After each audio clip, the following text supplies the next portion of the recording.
I'm Max Garcia, and I just finished my 9th book of 2021. I've read the Harry Potter series, Little Fires Everywhere, and now the whole entire humongous, prodigious, vast book on the $10 Founded Father Without a Father. And I admit it, I am completely late to being a Hamilton fanatic, but I'm getting the Hamilton Funko Pops. They're just kind of delayed. They're not here yet. But I pretty much discovered Hamilton in 2021, other than me listening to it for a little bit in 2017, only the first 2 songs. But I've watched the play on Disney Plus back in 2020, and ever since then, I've just been consumed by the Lin-Manuel lyrics, and I'm actually going to be in the room where it happens on Broadway in New York City this December, so I'm excited for that. So I feel like the musical is just so intense, and every single second is just like, catch your breath, I'll catch up with this knowledge and this, and the story's just moving along with all these characters. But in this book, I mean, it takes its time, it goes year by year, month by month of Hamilton's life in detail. And if you're a Broadway fan of the musical, that is, it's a pretty good book, not the best, but beware, it's a long one, and you're gonna have to push through some boring parts, because honestly, when like Jefferson and Hamilton are going back and forth in their different Republican and Federalist newspapers, I'm not too interested in that. But things like the John Adams presidency, where John Adams and Hamilton are just going at it, that's so interesting. The duel at the end, and just hearing about like the Reynolds affair through all this. There are interesting parts, but there's also parts that are just like, eh. But anyways, I'm gonna compare Hamilton to my guy, Elon Musk, because they're both weren't originated from the United States. They're immigrants to the country, but they've slowly worked up from the bottom to the top in an amazing story of just slowly building things throughout their teenage years, and then it's just gonna come to fruition in their 20s and 30s.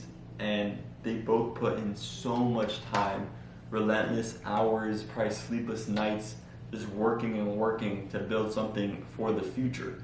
And that's what Hamilton and Elon Musk have similar, even though they're like 2 centuries apart. But the whole Hamilton story is often more compared with Aaron Burr, because they were both broke at the time of the Burr-Hamilton duel. They were both in politics. They were both New York City lawyers. They were both orphans. They didn't have any parents growing up, pretty much. So Aaron Burr is kind of like the second character in the Hamilton musical, but it does not feel that way in the book at all, because Lin-Manuel like fabricates some of the storylines of Burr. Like obviously Burr's a narrator.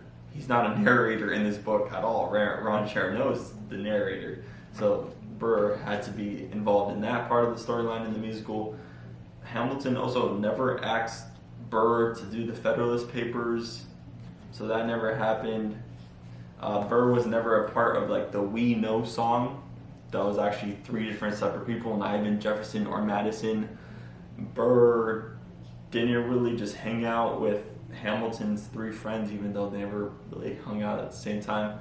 So Burr isn't really that much in Hamilton's life, but he is at the same time. Like obviously they were lawyers together for multiple cases. Like actually, like not only the Levy Weeks case in like 1801, but like a decade before that they were doing cases together, and they were like arguing like, can I open and you're gonna close? No, I'm gonna open, you're gonna close, like back and forth on arguing over that.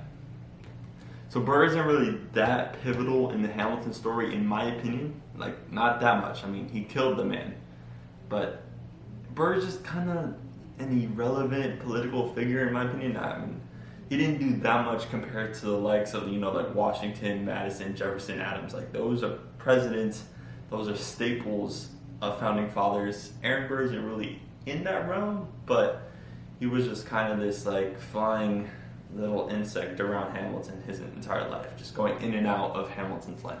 The musical is actually almost really true. Like it messes with like the timeline just a little bit, but overall, from like the start to Aaron Burr to Farmer Refuted, Right Hand Man, then into like Helpless and Satisfied, and then into Yorktown, and then Non-Stop, And then what did I miss? Because there's literally a chapter in this book where Thomas Jefferson just gets introduced for the first time. So it's just like, what did I miss? Because Jefferson is just in the first part of this Hamilton book, not there at all. And then suddenly he's there. Kind of just like Madison, because Madison does the Federalist Papers. And then he and Hamilton get over a huge fallout over the Constitution because Hamilton wants to expand implied executive branch powers, but Madison's like, no, I'm a strict constitutionalist, even though we did the Federalist Papers together, and in the Federalist Papers we implied that the federal government has implied powers. Anyways, the whole timeline of the musical goes really along with the book. So like, while you're reading the book, you can be like, oh, this is the first song part, this is the second song part. Oh, you can see that there's this huge in-between story about the Jay Treaty, or how Hamilton was an artillery captain just waking up early and preparing his like 30 soldiers with different like drills for the Revolutionary War, and how that became right-hand man. So we just see like all the in-between stories, sometimes not that interesting, sometimes bland, but sometimes they're really good and really insightful. So the beginning of Hamilton's life starts off in this Caribbean island called Nevis, or it's one of the Caribbean islands around Nevis, because Hamilton's early life, he's in the Caribbean, he didn't really have any parents, so his historical records are just filled with holes because of bugs just eating the different paper. So Hamilton's birthday is actually in question, and his birthplace is also in question, but it's most likely Nevis, and he was born to James Hamilton and Rachel. And Hamilton isn't a bastard. Rachel actually had a previous marriage, and that was to some guy named Michael Levine, I'm pretty sure. And Michael Levine actually prisoned Rachel for months and months and months because Rachel wanted a divorce. What a rude person right there. So then Hamilton, his mother dies at like age 12. Hamilton's sick, but he survives. You know this from the first song. Then his uncle commits suicide. Yes, Peter commits suicide out of nowhere. Hamilton has an older brother who isn't really too relevant in Hamilton's life.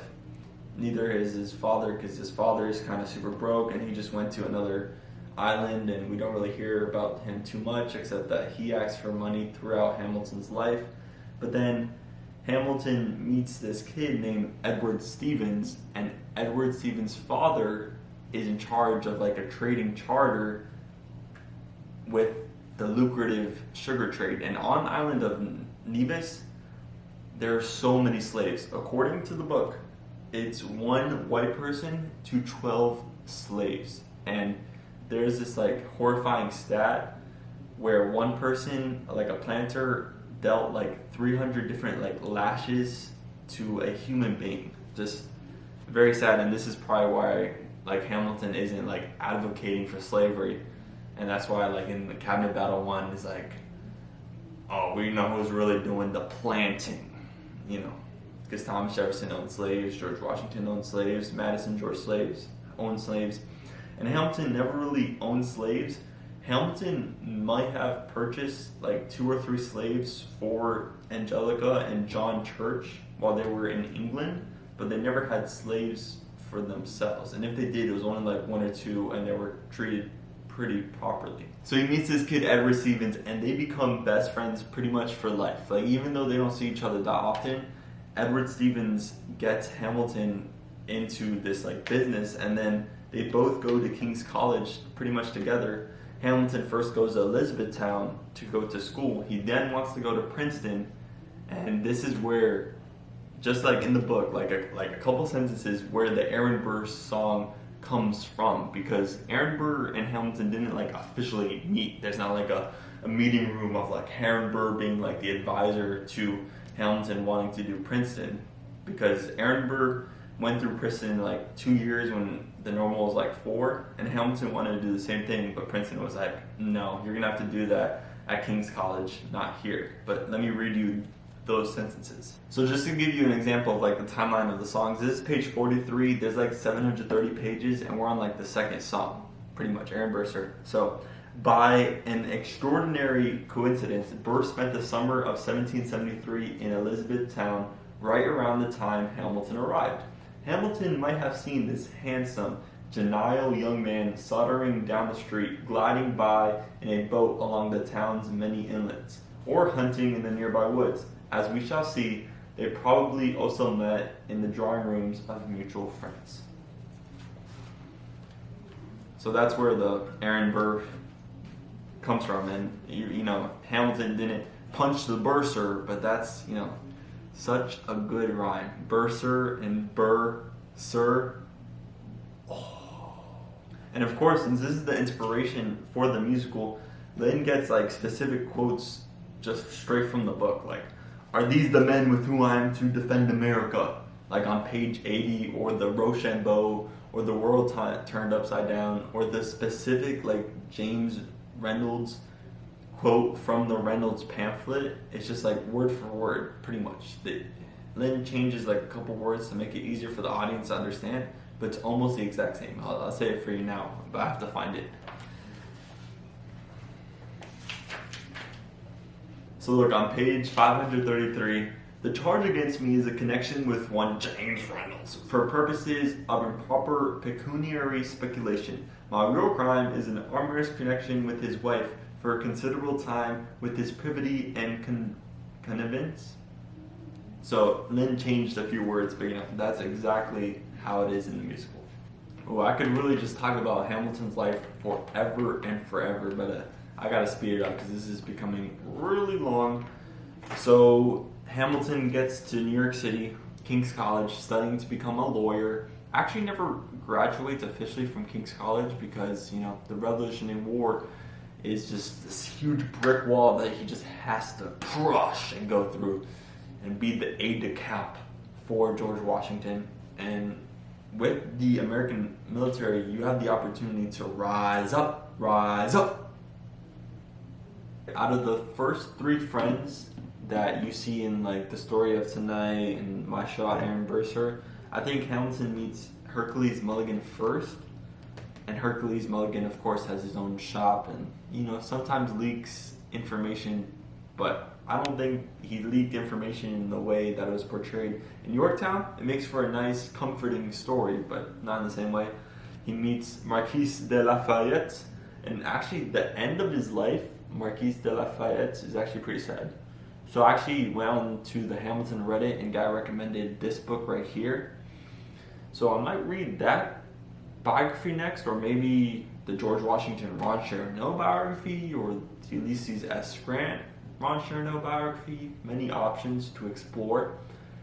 But Marquis de Lafayette got caught up with the French Revolution and actually was imprisoned for multiple years after being one of the legendary generals that took over for Charles Lee. You damn patroon! That's what George Washington said to him. You damn patroon, how have you not even tried to use our soldiers? Marquis de Lafayette's legend, John Laurens, in this book was the first time I actually discovered that Hamilton and John Laurens actually felt a little bit warm to each other. And even though you can't really read too much into that because Hamilton loved Eliza, so maybe he was bisexual, but that's a stretch.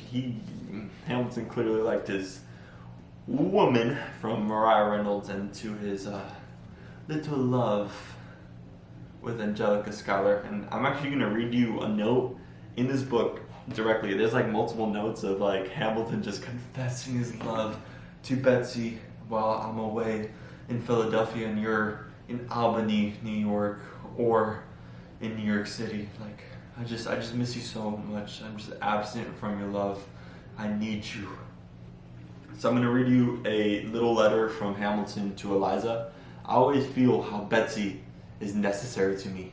When Betsy is absent, I become more sensible of it and look around in vain for that satisfaction which only Betsy alone can bestow.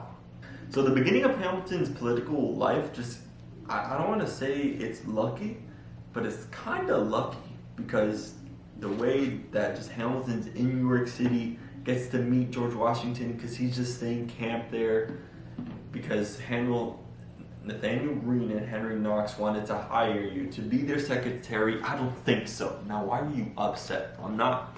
That part's actually in the book. It's the true facts. And then while Hamilton is with George Washington, he's just reading books. He's reading books his whole entire life, just making up for his lack of education back on that Caribbean island. He's just constantly reading books in such a viviparous way. And then he gets to meet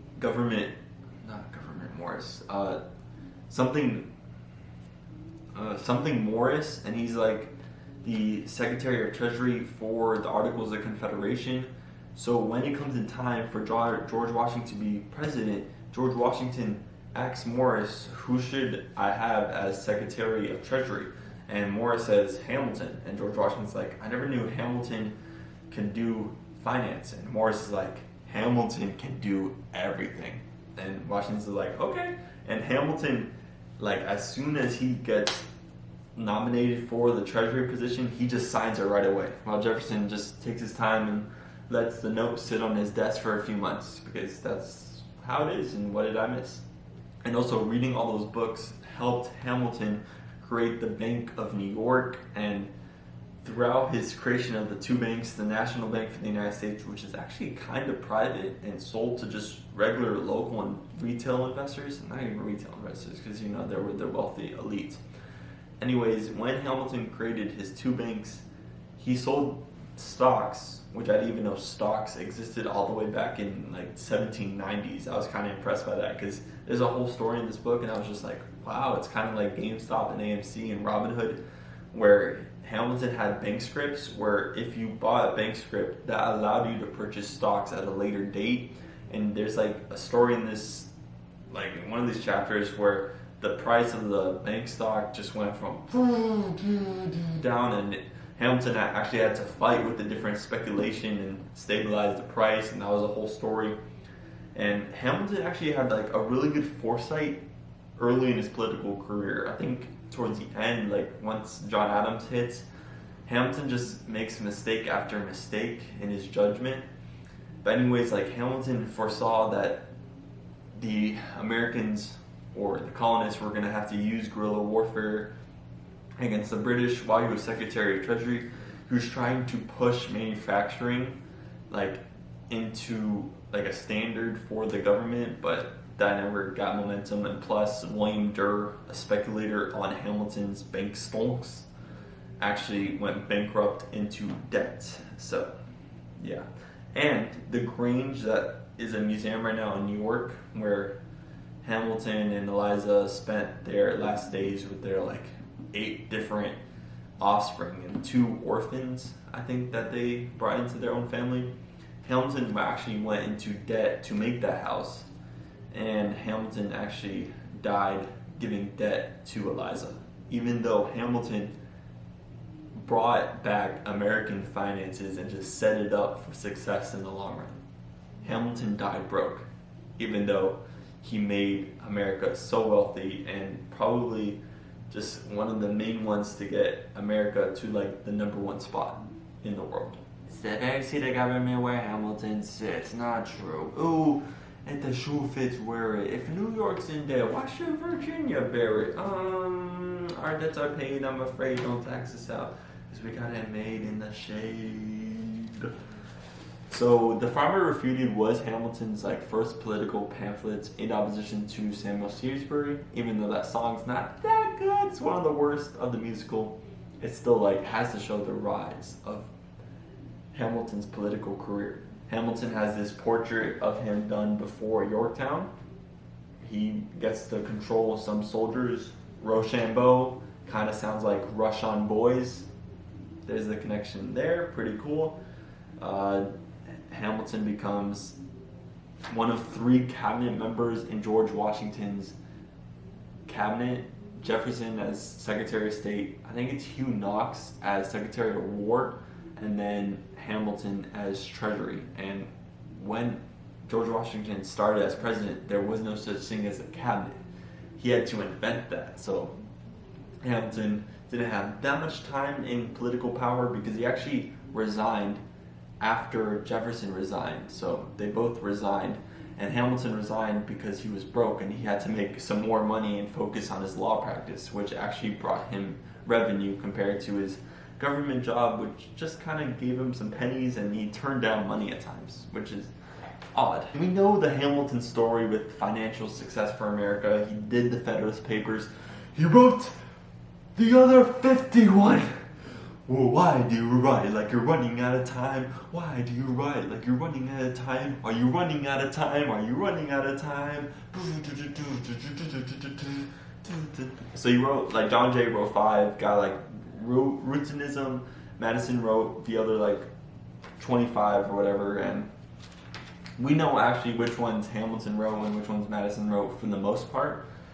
But for the farewell address of George Washington actually had a farewell address made by Madison after his first term, but he kept on going after his first term. So Hamilton and George made a new whole thing for his second term.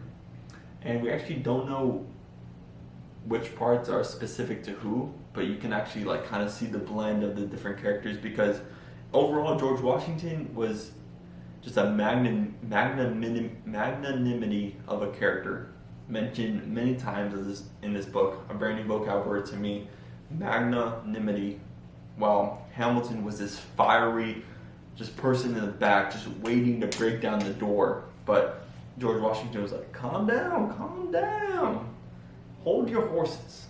Hamilton assumed state debts, and he made the national bank, and he actually started to bring in revenue. He imposed a whiskey tax that he later had to go with George Washington like to western Pennsylvania to calm down some random goons just firing up a rebellion over there, like the Whiskey Rebellion. He actually had to start putting like the Coast Guard or just protection boats to make sure that all the custom taxes were going to the government, because they were kind of low at the beginning of his Treasury term, and then he was like, I know how to fix this. And while Hamilton's Secretary of Treasury, he has multiple affairs with Maria Reynolds for like a year in like 1791. And Maria Reynolds first shows up at Hamilton's house with Eliza there. Maria goes inside the house and Hamilton's like, I can't see you right now. And that's like their first encounter. And then Eliza goes away, and Hamilton and Maria just, woo, bad boy. And Monroe and like 2 other political figures figure out about this. I know James Monroe because he was like the 5th president and actually pretty like important, while the other 2 people are just kind of like forgotten. But anyways, when Jefferson and Hamilton retired or resigned as their like secretary spots in George Washington's cabinet in the second term, George Washington hired 3 new people that all were like kind of influenced by Hamilton, like Hamilton was in contact with them. And then once John Adams became president, John Adams kept those 3 people in charge, even though John Adams hated Hamilton and called Hamilton a Creole bastard. That's like literally in this book. And the John Adams rap is so good, even though it's not in the musical, because oh my gosh, the feud between Hamilton and Adams was insane. So I already told you that Hamilton had to focus on his law, but he was never like in actual contact with John Adams. And John Adams literally was just never in office. So he went for like months and months and months to Quincy to be with Abigail. And even though like Abigail was gonna die at like certain times, oh my gosh, Adams was just like never there. Imagine if Biden for like 8 months of the year was just in wherever he wants to live in the United States. Like let's say he was just like in a Wyoming house, not doing anything political.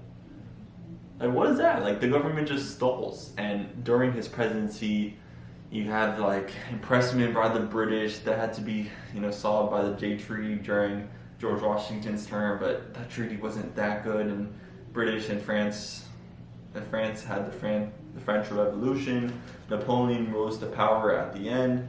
That's how you get, the Louisiana Purchase by Jefferson. Even though Jefferson, all his life, up until like his own presidency, was like the executive powers, no, that's not that important. It's all about the legislature. But then when he's president, he makes the Louisiana Purchase, which is this huge presidential power that he just creates for himself. And I forgot to mention this, the reason why John Adams hates Hamilton so much is that Hamilton just didn't really like John Adams' like attitude, and of course not being at work doesn't help that, but Hamilton wanted Pinckney to be the Federalist presidential candidate for 1796 and 1800, and Pinckney just never got the political momentum like John Adams did. George Clinton, the New York governor, who was governor for 30 years, it feels like in this book, and who opposed Hamilton's state debt solution and imposing tariffs in between different states. If New Jersey and New York were going to trade with each other, George Clinton put a 5% tariff on that trade so New York could get some money from that. And George Clinton wasn't that in favor of the US Constitution, even though Hamilton went off and did an elective monarchy proposition where he wanted the Senate, the President, and the judicial branch all to serve for life, and only the House of Representatives to switch for every 3 years. Now in the current government, it's only one out of those three that Hamilton wanted for life. Kind of excessive, but that's one of Hamilton's faults. He wasn't perfect, And with the whole XYZ affair, Napoleon was in power and Hamilton was just so fearful, so filled with anxiety that not only was the mob of America always threatening to take over, and that's where he got the aristocrat title. He thought Napoleon was going to attack America somewhere in that America needed a standing army, and Hamilton wasn't put in charge of this standing army as the number 2. George Washington was number 1, so kind of one last time again for the army. George Washington actually died later in John Adams' presidency, probably made Hamilton super sad and only had to deal with George Washington's death. His daughter Angelica was just having this mental breakdown. Philip Hamilton died, his political power was dwindling, and when George Washington died, Hamilton had the option of being number 1 commander-in-chief of the whole entire American army, but John Adams just never placed anybody there, and probably didn't put Hamilton there because of their controversy with each other. Here's a list of John Adams' adjectives on page 519. Crotchety, opinionated, endearing, temperamental, frank, erudite, outspoken, generous, eccentric, restless, petty, choleric, philosophical, plucky, quirky, pugnacious, fanciful, stubborn, and whimsical. I think we're finally approaching the end because we're at the election of 1800. George Clinton, I think, is still there, and George Clinton actually becomes the vice president with Thomas Jefferson in 1804. After all of that, after all of Hamilton and George Clinton's fighting, George Clinton still is in power after Hamilton's death. The disrespect. Anyway, Aaron Burr kind of flip-flopped political parties the whole entire time, became senator, filling up General Philip Schuyler's spot. Hamilton wasn't that happy about that. We see that in the play. My card was full, so I had to delete some things. Oh my gosh, this is going to be a long video. Anyways, the election of 1800. Burr and Hamilton didn't duel right after Hamilton was I'm actually going to promote Jefferson as president because I do not like John Adams. That guy is just... And Burr has no qualities in him. It literally says in the book. That's actually true. The whole storyline on Burr, the wait for and then the room where it happens, that's a true shift in Burr's life. Anyway, Burr was just a man who was obsessed with just getting with women on the side.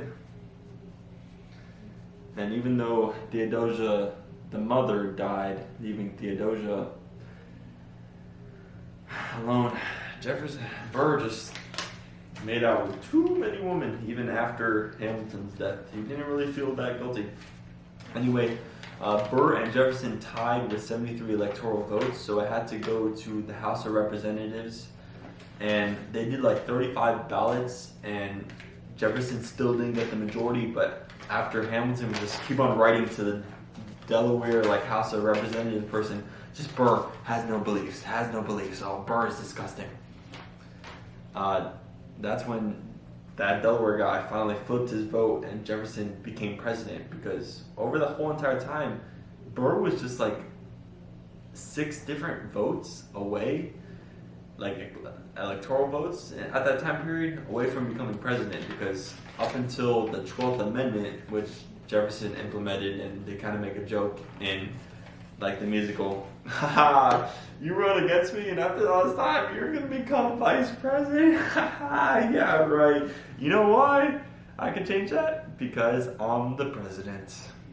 And Burr did the tactic of like, talk less, hey, smile more, hey, charm her, shake hands with him, hey. So Burr did that whole thing of like getting the human feel of being a political person. Hamilton really never did that. Hamilton always thought he was above that type of thing. Burr did not. And Burr did not win the government seat, and Burr overheard some Hamilton slander on him over at a dinner table, and that became the whole duel thing.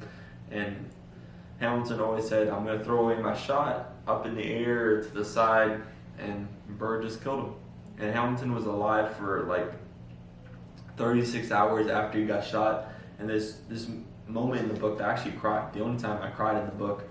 There's moments in the musical where like I'm probably going to cry more. Honestly, like the One Last Time and the whole like Who Lives, Who Dies, Who Tells Your Story, and just It's Quiet Uptown. All those songs like actually bring me to tears, while this book is just kind of more like plain, and like the language doesn't bring you to tears that much. But there's this like scene that you can just envision in your mind that Hamilton's on his deathbed and Eliza just lines up all like their 8 kids, even their like adopted ones, right in front of him before he dies. And you just imagine that, and just as a father, just leaving your kids like that, it's just so sad. And here's a portrait done before, like a year or 2 before Hamilton's death, and you can just see him like a little bit more sad. I don't want to read that much into portraits, because I mean, this one of him during George Washington's presidency, sexy man right there. But then him towards the end of his life, just sad, because his political power was just dwindling slowly away. Hamilton never ran for president, and I don't know if there was ever a good time for him to run, because John Adams was there. If John Adams wasn't there, he would be a really good second president, but he just never had the opportunity to. It's sad. Anyways, that's the Hamilton story. Really good.